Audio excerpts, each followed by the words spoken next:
ultimate strength. Ultimate strength is the highest point on the stress strain curve. And then the next point that's important for you to know with the test is what we call a rupture strength. And that's where the material actually fails. All right? And then there is this idea of true rupture. There is a difference between true rupture or the other point below that we call rupture. It's also called engineering rupture. Exactly why the two are not the same and there's a difference, it's highly theoretical, and it has to do with the testing of the material, the actual testing. I'm not sure if that's important for the test. If anybody is really curious about it, let me know and I'll answer this. But I think we have more important things to cover. So let's go to slide number 11. All right, now, do you remember I said the stress strain curve is linear up to a point? I don't need for you to type it in, but can you tell me or tell yourself, up to what point? What do we call that? Yes, absolutely, yes.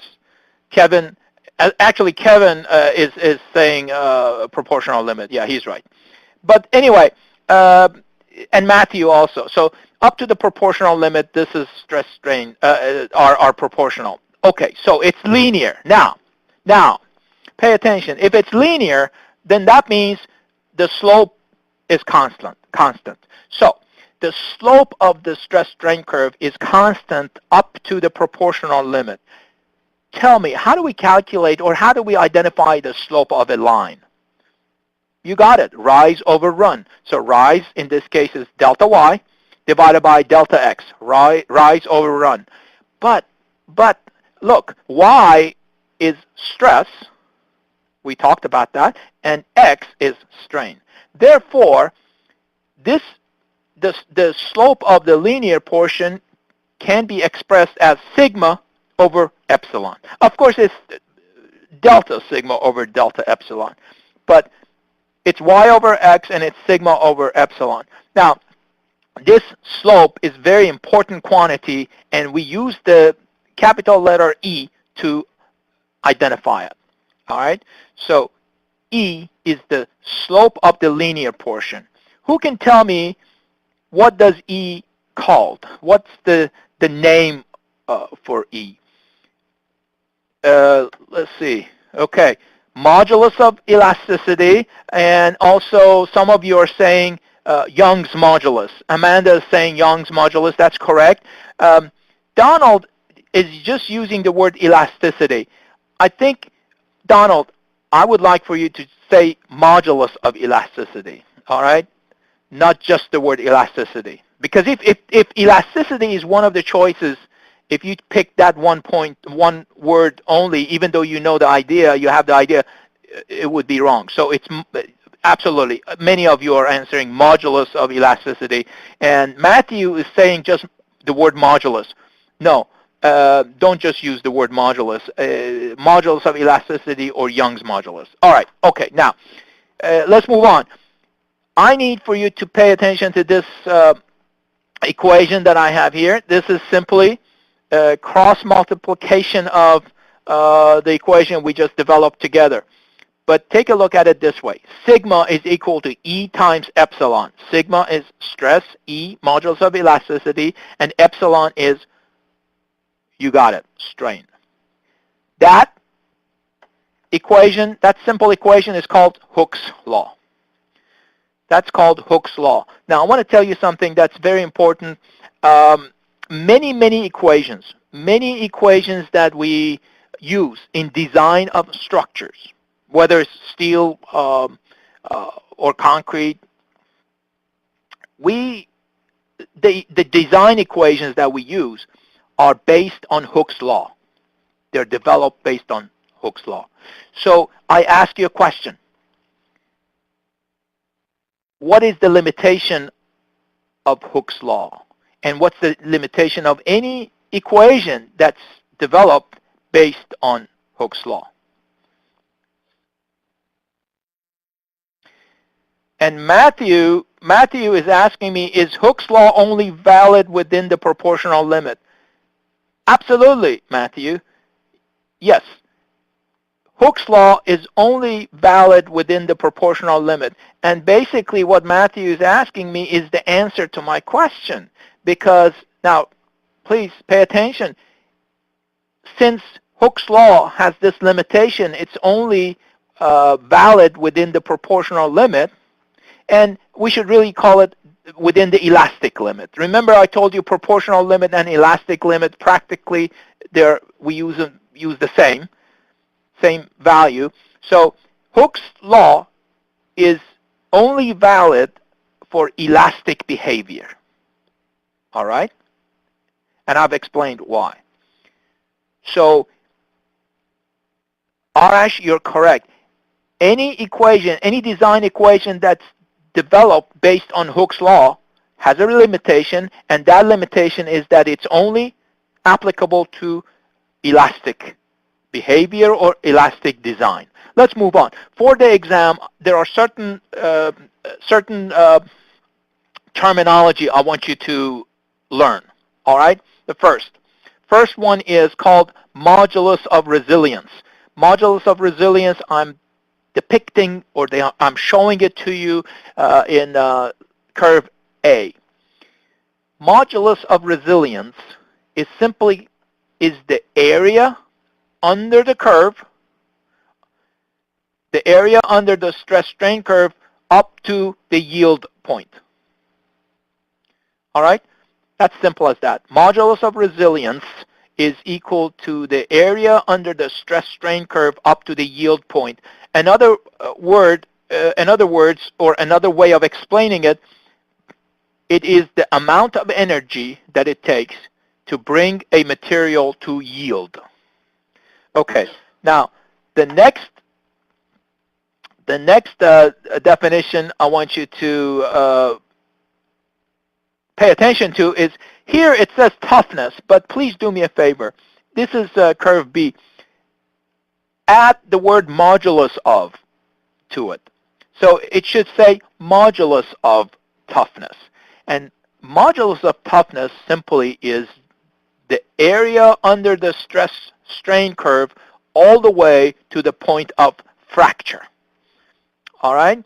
And if you think about it, this is the entire area under the stress-strain curve. That we refer to as the modulus of toughness. So here it really can be expressed as the amount of energy that it takes for a material to fracture, to fail.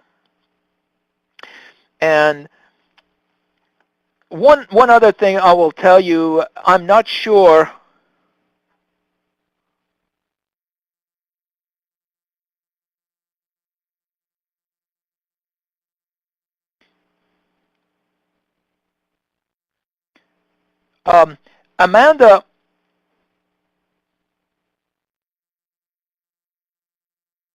Amanda is saying, why are we calling it modulus of toughness? In the industry, this is usually just toughness. Okay, you can call it just toughness, but let me tell you, the word, in fact, I was just getting ready to tell you that.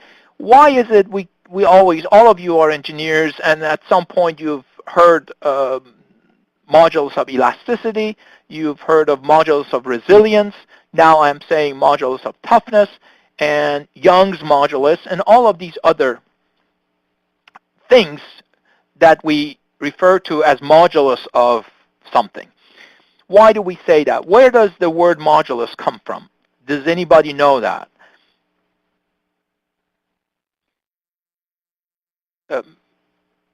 Matthew, what you're saying is not correct. No. Matthew, pay attention to what I'm saying.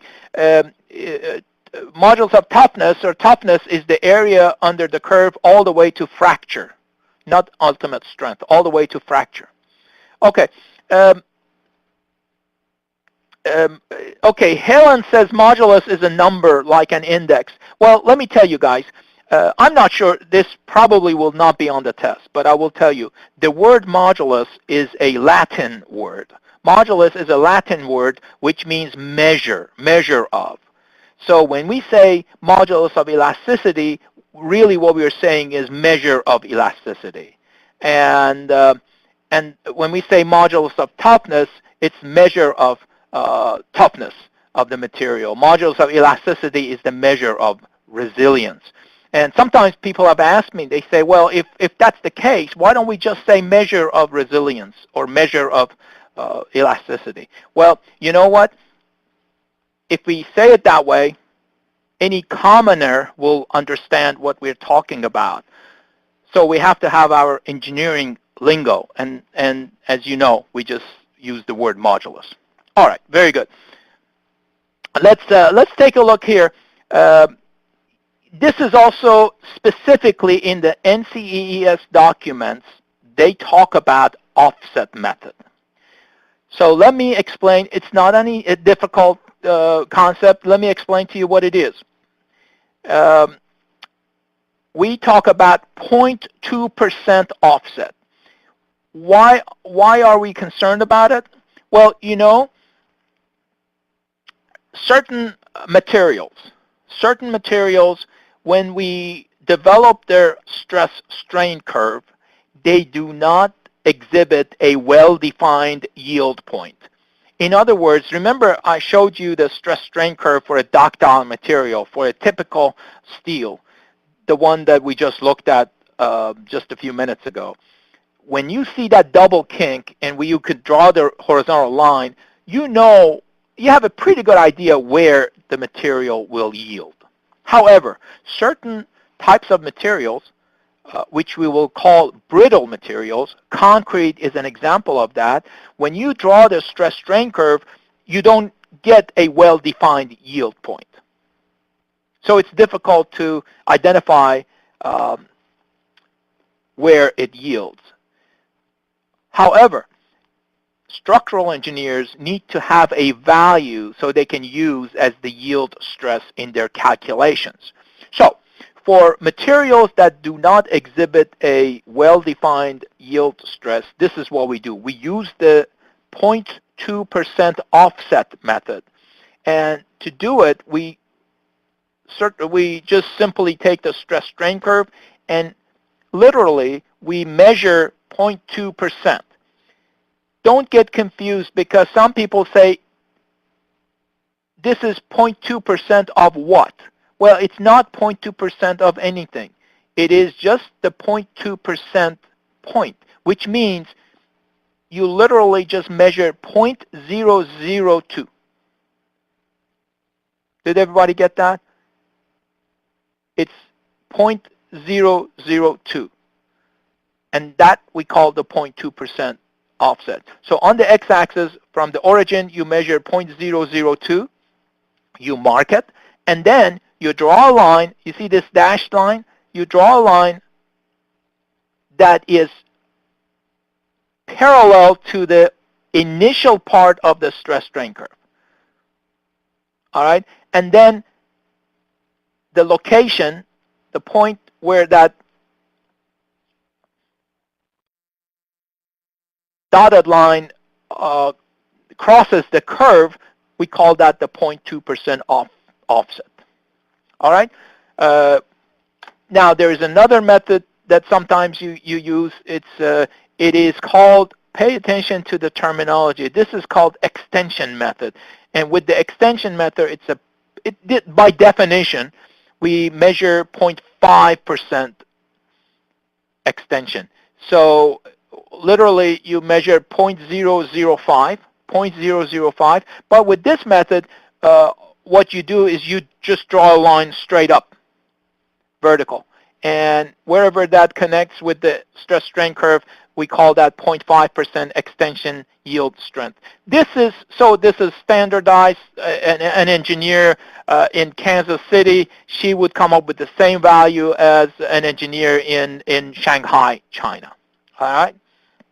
And Mary Hill has a question, 0.2% of what? I think I answered that, Mary. It's just the 0.002. All right?